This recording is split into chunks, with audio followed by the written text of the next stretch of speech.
Hi, everyone. I'm Ananda, the Galactic Mystic. Let's talk about Neptune, both when he's direct and retrograde.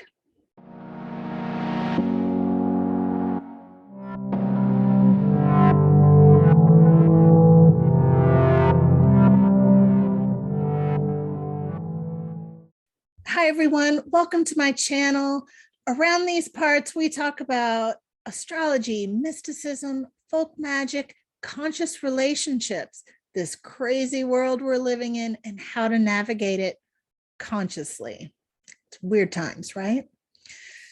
Welcome to my subscribers. Welcome if you are new here. If you would like to support my work, or if you would like to join a intimate private community off of social media where we are talking about all kinds of astrology and mysticism, I invite you to join the Deep Divers community. I will put a link in the description below. So I've already recorded this video once, and well, I just lied. I didn't record it because I forgot to press record. So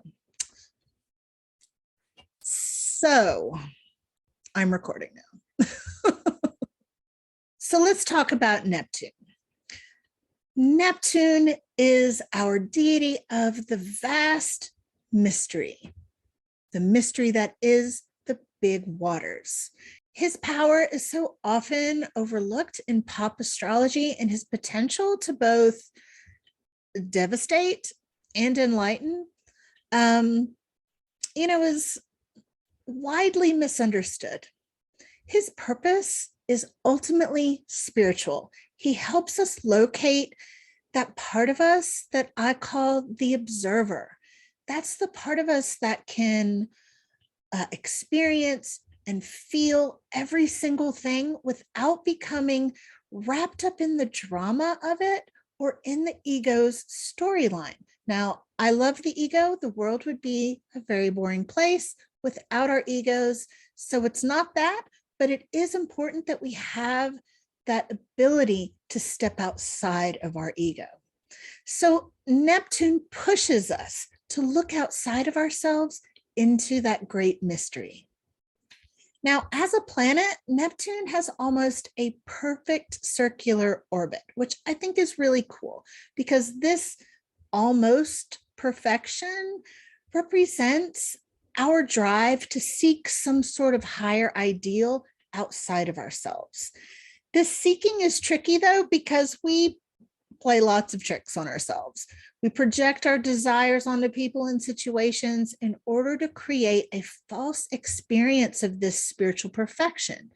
And we have all fallen under this part of Neptune's spell from time to time. I know I have. Now, Neptune's energy when direct is intuitive, ephemeral, mysterious, creative, dreamy, receptive, idealistic. He represents our inner perspective. Now, he is the co-ruler with Jupiter of Pisces, and Neptune governs the feet, the toes, and the pineal gland. Now, this alone tells us quite a lot, right? Are we standing on solid ground, or is there only water beneath our feet? Are we grounded, or are we floating? Now, which do you think is more helpful to the pineal gland and our natural intuitive abilities as humans? All humans are psychic. It's part of being human. Now, I bet many of us would answer this question differently, and this is on brand for Neptune because it's impossible to grab liquid water and make it act like a solid. Now, while Neptune urges us to look outside of our human minds and egos and into that great mystery, without our feet on solid ground, we might just float off into fantastical nothingness. Now, that's how I answer that question of whether it's best to have our feet on the ground or our feet in water. How would you answer this question? We're all made differently.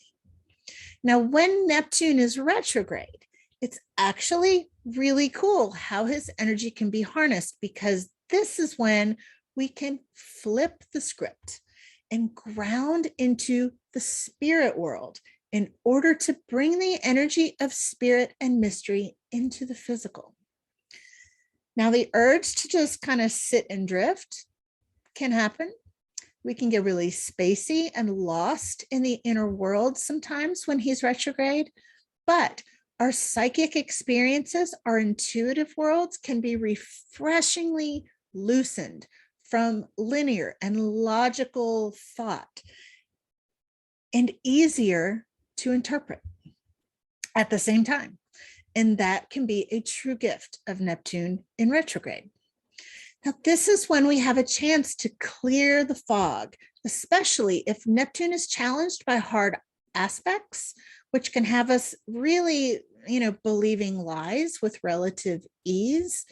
And the shift from foggy mist to inner clarity can be such a change that we may not want to believe ourselves even then.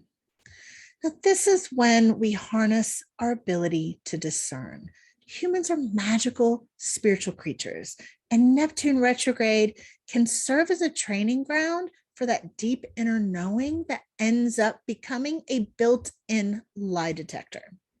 Now, painful truths sometimes make us want to run and hide. We ignore what we've realized. We try to numb it. We try to escape from it. And we sometimes want to put our blinders back on. Now, I've certainly done this in my life, even realizing it as I was running from the truth, and it eventually caught up with me. And that's how it works. It's like we double down on the comfy illusion in order to give ourselves time to adjust to those burst bubbles and those harsh truths, and that's okay. The tarot card that represents Neptune is the Hanged Man. Now, this mysterious card represents an initiation into the great mysterious waters. Now, he has his feet in the spirit world. Our Hanging Man has a different perspective. He reminds us of sacrifice, both what we sacrifice for spiritual wisdom and what we sacrifice when our clarity is slippery. Now, I see a connection to Odin, the Norse Allfather, in this card, and with Neptune as well. The myth that tells of Odin hanging upside down from the tree of life over the waters of the three fates until he could see and grasp and understand the runes in the waters before him. This is the origin story of the Nordic runes. Now, Odin is usually associated with Mercury as he's a traveler of the realms, but I see him in Neptune as well. And this is literally the story of his initiation into the mysteries. It's very Neptunian. So ultimately, whether direct or retrograde, Neptune, he either spiritualizes or he dissolves. And he helps us see what we do in order to escape the realities that we don't like, as well as perceiving non-physical realities. So do we lean into substances in order to escape? Do we project our fantasies onto our lovers only to be disappointed that they are just flawed humans as we are? Do we develop the type of relationship with spirit that grounds us, whether our feet are on land or if they are swimming in the big waters? Do we run from the truth when it's revealed? We are creative beings, and there's no limit to how this sort of Neptunian theme can be experienced in our lives. Our perception of truth is deeply connected to him. And water is essential to life. It's receptive. It's generally thought to be passive. Water can carve through mountains with relentless focus and consistency. We just don't see while it's happening. We don't notice. So I hope this was interesting, informative, inspiring to you about Neptune, direct and retrograde. Thank you so much for spending this time with me. Thank you for liking and subscribing. Come join us at Deep Divers, and I will see you very soon.